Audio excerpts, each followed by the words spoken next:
Pemirsa, rekayasa lalu lintas di Kerobokan Kelot menjadi atensi khusus jajaran Polres Badung dalam menggelar Operasi Keselamatan Agung 2026.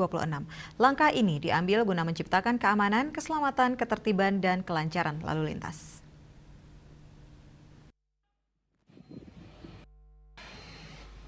Polres Badung menggelar Operasi Keselamatan Agung 2026 hingga 15 Februari mendatang.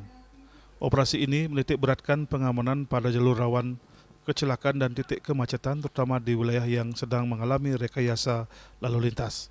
Menurut Kabak Ops Polres Badung, Kompol Igusti Nyoman Sudarsana, langkah ini diambil guna menciptakan keamanan, keselamatan, ketertiban, dan kelancaran lalu lintas terlebih menjelang Hari Raya Besar. Kepolisian ingin memastikan pergerakan masyarakat saat Nyepi dan Lebaran 2026 dapat berjalan tanpa hambatan di wilayah hukum Badung.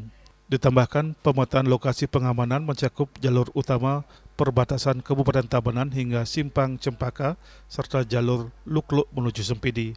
Teknis penindakan mengedepankan penegakan hukum berbasis elektronik atau ETLE sebesar 95%. Sebanyak 128 personel dikerahkan terbagi ke dalam 4 satuan tugas, yakni Satgas Preemptif, Preventif, Penegakan Hukum, dan Bantuan Operasi.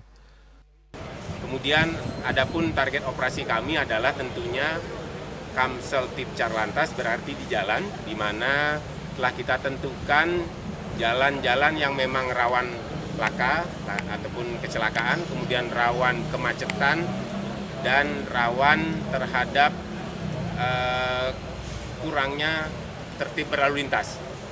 Jadi di sini yang kita tentukan adalah jalur utama dari pintu masuk perbatasan Tabanan dengan Badung sampai dengan Simpang Cepake, kemudian lanjut dari setelah TL Lukluk sampai dengan Sempidi. Kemudian di jalur selatan di wilayah Kuta Utara, yaitu di wilayah Kerobokan ataupun di jalur yang sedang dilakukan rekayasa lalu lintas ataupun di penghubungan. Berdasarkan evaluasi tahun sebelumnya, tren angka pelanggaran di Badung sempat mengalami penurunan signifikan sebesar 15%. Faktor kelalaian manusia masih menjadi pemicu utama kecelakaan lalu lintas dalam setahun terakhir. Ia mengimbau masyarakat untuk tertib menggunakan helm keselamatan dan memastikan kendaraan dalam kondisi standar. Raiswantara, Bali TV.